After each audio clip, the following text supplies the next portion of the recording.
Hello, I'm Dan Quirk, Vice President of Marketing here at Quirks Media. And today we've got another edition of What You Drinkin'.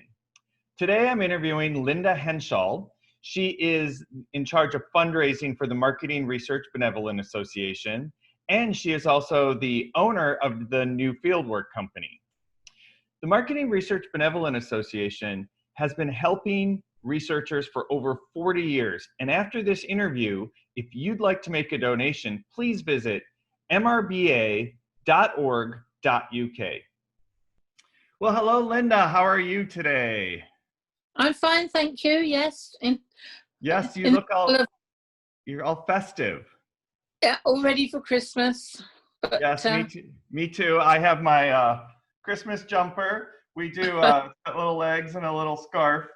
We do, and well, you call it a jumper, we call it a sweater. We do an ugly sweater competition every year in my family, and this is my contribution this year to the ugly sweater competition. So I have to start out by asking you what you're drinking today then.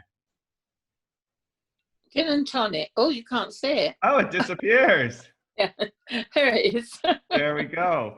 Is it a special kind of gin? It's called Silent Paul Gin. It's a local brew. There's a place in Guildford and they make it there. So yeah, it's very special. And they have their own, I don't know if you own glasses and I like that. It's kind of it's mysterious. It comes and goes. Very nice. Well, next time I'm in London, I'll have to bring you some Minnesota gin. Gin seems to be the hot thing. Everywhere has these small micro breweries that are brewing up the gin. I guess, do they brew it? Distill it. They distill it. Distill it. Yeah. Yes. Yeah. Well, I have today, I'm drinking, it's only 10 in the morning, our time. So today I have an apple spice tea, which is great for the holidays. And then I have it in this mug from a coffee shop called Coffee, and it's in Palm Springs, California. It's one of my favorite places to visit because it's the desert. It's probably about 24 degrees Celsius there right now, 20 or 74 degrees Fahrenheit. And instead I'm here in Minnesota where it's below freezing and going to get colder. So yes, we're known for our terrible winters here.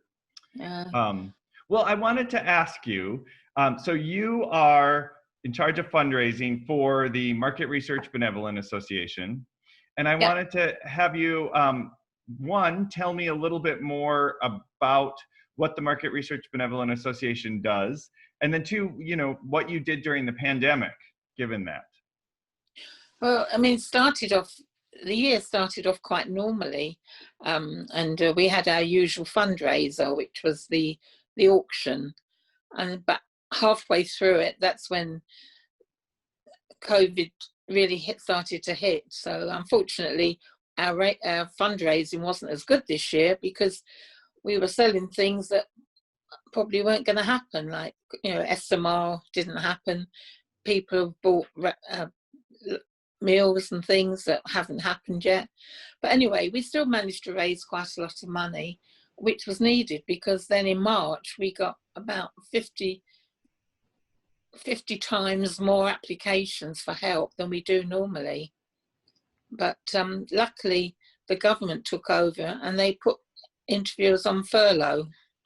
Oh, they did. Okay, so when you raise money, normally that money goes to people like interviewers and others in the field that are having a hard time. Is that correct?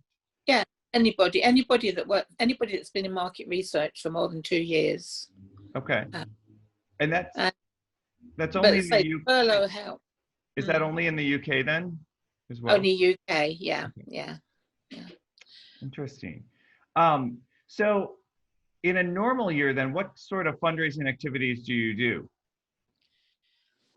Well, this year we've had I think we've got a sweater. We don't call it an ugly sweater, but we've got a Christmas jumper competition going on. It's not so much a competition. We're just advertising it and people come and show what they're wearing. And then you have to encourage your friends to do the same. So you say to them, here's my jumper, now 5 of you have got to do the same. So we're doing that. We just had a Christmas quiz, which very kindly you sponsored by giving us a lovely prize, and that was great fun. So there's all sorts of things happening, but it's not a normal year for us. Things have changed this year. People aren't going anywhere, so you can't actually use any of the prizes that you've got unless they're online. That's the thing. Right, right. So when it's not a pandemic, what sort of aid do you give people? Do you have any examples of situations that you've given aid for? Yeah, we have people. Sometimes it's the child of the applicant who is terminally ill, and we've helped them, sort of be able to have holidays and things. We pay people's rent when they're in trouble, or their mortgages. We help them that way. If they need food, we send food by sending a package. There's all sorts of things we do. Sometimes it's the things that people get most concerned about that we need, because sometimes it's the worry that causes them more aggravation than the actual cost of what it is to put right. And this year, one of our corporate patrons has sponsored hampers for all the people we've helped this year. So everybody we've helped this year has had a hamper, and that was from Criteria Research. And they don't actually send them out, the MRBA send them out, and that's been a great help this year. Yeah, I think one of the things is jobs like interviewers don't often pay a huge amount of money. So when people get into some sort of financial trouble, whether it's through sickness or needing to care for a child or any other thing, or if there's a period they can't work, I think this sort of charity is very, very important, whether it's a pandemic or not. And I know we don't have anything like it in the United States, but we have loved partnering with you on these things because we think it's really important that the industry takes care of one another. What we do, if somebody is in such dire straits that we know that they'd never be able to pay the loan back, we give them a grant, and then they don't have to pay that back ever. But other people quite like the idea of a loan, and it's only a very small payment. But most of the people we have do actually pay it back eventually. Oh, and then they feel free to come and ask again if they need help again.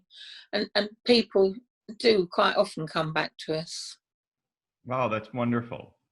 Well, I think on that note, I'm going to wrap it up here. I want to wish everybody, as well as you, Linda, a very happy Christmas and a happy New Year. Let's hope 2021 is a little bit better for everyone, a little smoother, a little bit easier to plan.